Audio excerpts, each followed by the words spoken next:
इटावा में कथावाचक मुकुटमणि यादव के सहयोगी संत कुमार यादव के साथ हुए जातिगत विवाद ने इलाके में तनाव पैदा कर दिया।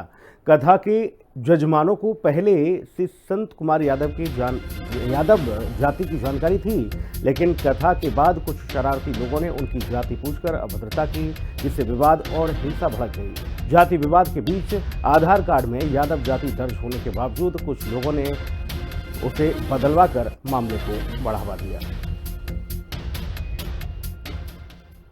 तो इटावा में कथावाचक से किए गए दुर्व्यवहार को लेकर शंकराचार्य स्वामी अभिमुक्तेश्वरानंद महाराज जी ने हिंदी खबर से खास बातचीत की।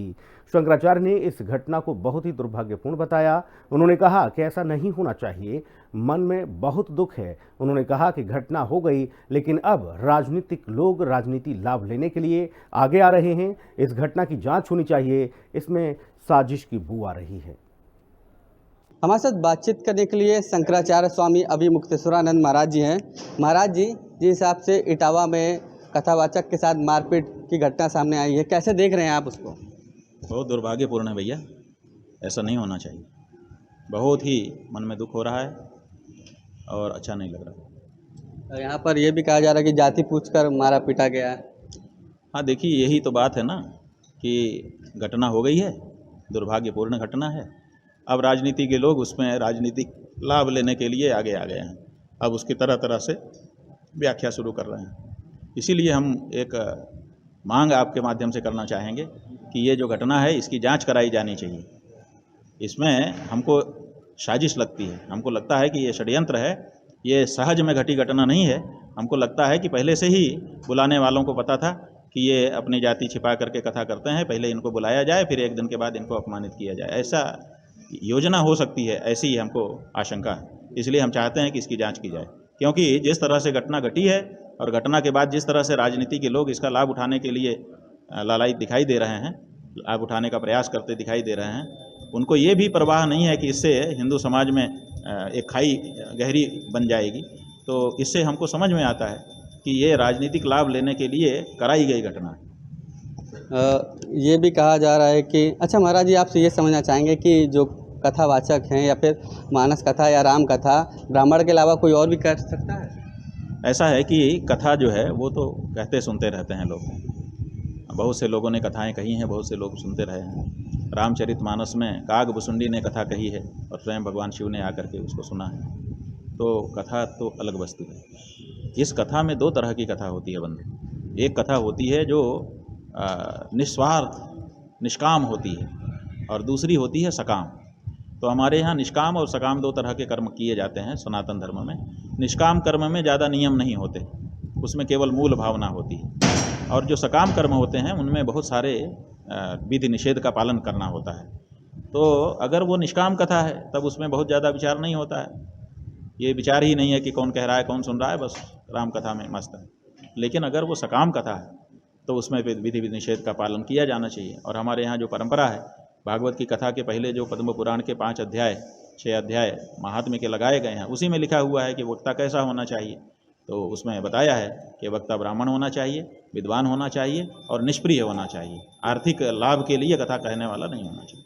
अखिलेश यादव जो जिनके साथ मारपीट हुई उनको सम्मानित किए, और उन्होंने ये भी कहा कि कथावाचकों के लिए भी एक कानून बनना चाहिए, संविधान बनना चाहिए। देखिए, ये परंपरा पहली नई, एकदम नई ताजी दिखाई दे रही है। किसी को मारा गया हो और उसने मार खाई, इसके लिए हम उसका सम्मान करें, ये हमने आज तक नहीं देखा। जो मार खाता है उसके प्रति लोगों की संवेदना होती है, वो उसके पास जाते हैं, उसको संवेदना देते हैं कि भाई तुम्हारे साथ गलत हुआ, ये नहीं होना चाहिए, हम तुम्हारे लिए लड़ेंगे, आदि आदि कहते हैं। तो कोई मार खाएगा उसके लिए उसको सम्मानित किया जाएगा, ये पहली बार जीवन में हम देख रहे हैं, अभी तक कभी नहीं देखा हमने। संवेदना होनी चाहिए, संवेदना हमारी भी है, जिसको मारा गया नहीं मारा जाना चाहिए था।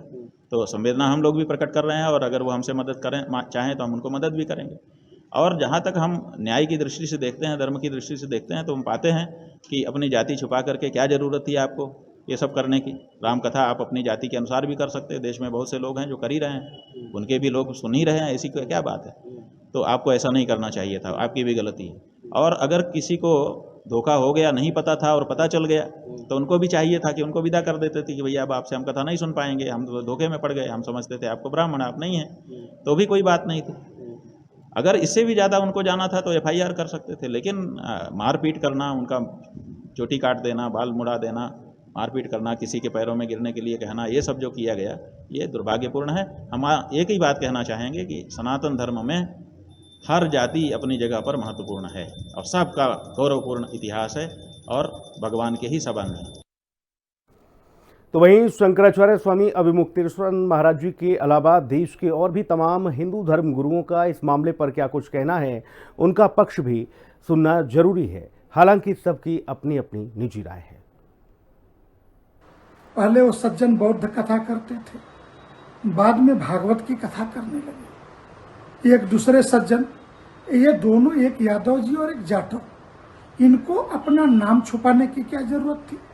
क्या इस देश में और हिंदू समाज ने गैर ब्राह्मण कथावाचकों को स्वीकार नहीं किया? बड़े से बड़े संत, रैदास से लेकर के कबीरदास तक, वाल्मीकि से लेकर के वेदव्यास तक, सभी गैर ब्राह्मण थे और सबको स्वीकार किया है।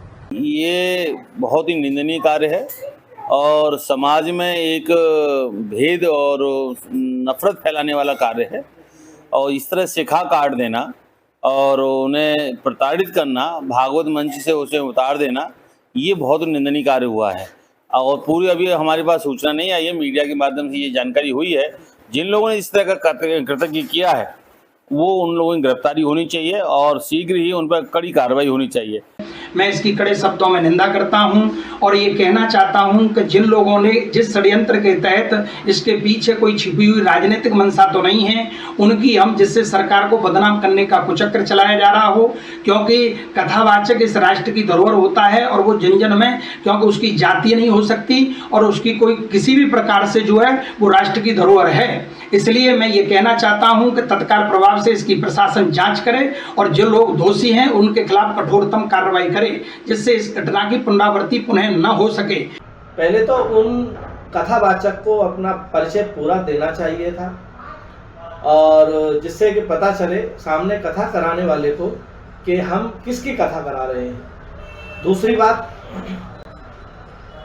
जो उन्होंने कृत्य किया है वो निंदनीय है, उसकी हम निंदा करते हैं। ऐसा नहीं करना चाहिए था किसी भी व्यक्ति के साथ। लेकिन हमारे यहाँ एक परंपरा है, एक विधि है, एक विधान है कि जिसको जो कार्य जिसको बांटा गया है उसको वो कार्य करना चाहिए।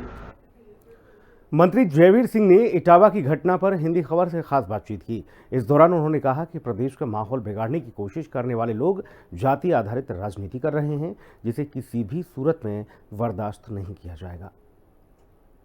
सरकार के पर्यटन मंत्री जयवीर सिंह इस समय मेरे साथ में हैं। सर, जिस तरीके से इटावा में जो दादापुर में घटना हुई है, क्या कहना है? उत्तर प्रदेश में जो माहौल बिगाड़ने की कोशिश की गई है।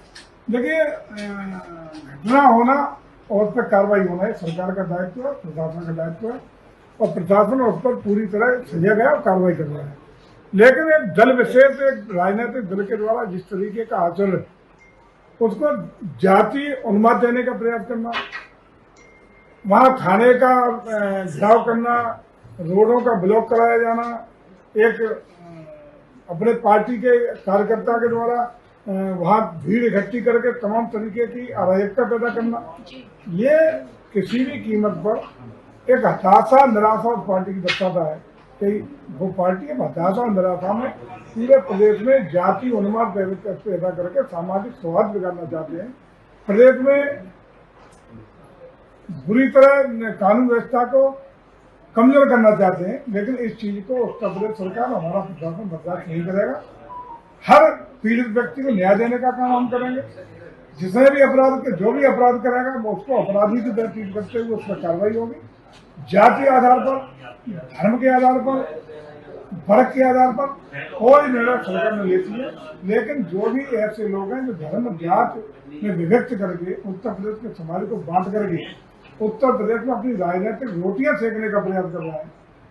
17 में जिन लोगों को उत्तर प्रदेश की जनता ने इन्हीं सब कारणों से, उनकी गुंडई, उनकी अराजकता, उनकी जमीनों की चौथ वसूली, पूरे प्रदेश को जातीयता की उन्माद में भेज देना, हर जिले में वन डिस्ट्रिक्ट वन माफिया पैदा कर देना, इसमें जो झोंका गया था उन्हीं के कारणों से 2017 में उत्तर प्रदेश की जनता ने उन्हें सत्ता से बेदखल करने का काम किया था।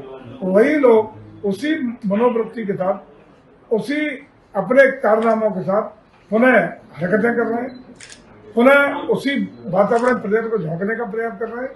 लेकिन प्रदेश की जनता ने स्वीकार करा कि इन चीजों से कोई उन्हें राजनीतिक लाभ मिलने वाला नहीं। 2027 का चुनाव है, क्या ये बवाल से उस चीज को मुद्दा बनाया जा रहा है? ब्राह्मण से उनकी जाति पूछी जा रही है, यादव एक आतंक फैला रहे हैं। जो यादवों का जो समाजवादी पार्टी ने विशेष रूप से जिस तरीके से जाति उन्माद पैदा करने के लिए ये प्रयास किया है, मैं समझता हूँ कोई भी समाज, पूरा प्रदेश आज उनकी निंदा कर रहा है, तो इनको कोई समाज बर्दाश्त नहीं करेगा। जो काम उन्होंने किया है, जिस तरीके से प्रशासन पर काम हुआ और गांव में घटना के बाद प्रशासन पर हमला करा देना, गाड़ियों की तोड़फोड़ करना, रोड जाम करना, अराजकता पैदा करना, और उन लोगों को जो इस तरह के कृत्य कर रहे हैं उनको संरक्षण देना, ये पूरा प्रदेश और देश देख रहा है और कोई भी भला व्यक्ति इसको स्वीकार नहीं करेगा। Thank you so much. ये मेरे साथ पर्यटन मंत्री जयवीर सिंह थे, जिनका साफ तौर से कहना है उत्तर प्रदेश सरकार है और बराबर जो यहाँ पर लोग माहौल बिगाड़ने की कोशिश कर रहे हैं, ये माहौल बिगाड़ने में कामयाब नहीं होंगे। रिपोर्टर हिंदी खबर इटावा। और इस बुलेटिन में इतना ही। खबरें लगातार जारी हैं, आप बने रहिए हिंदी खबर के साथ। नमस्कार।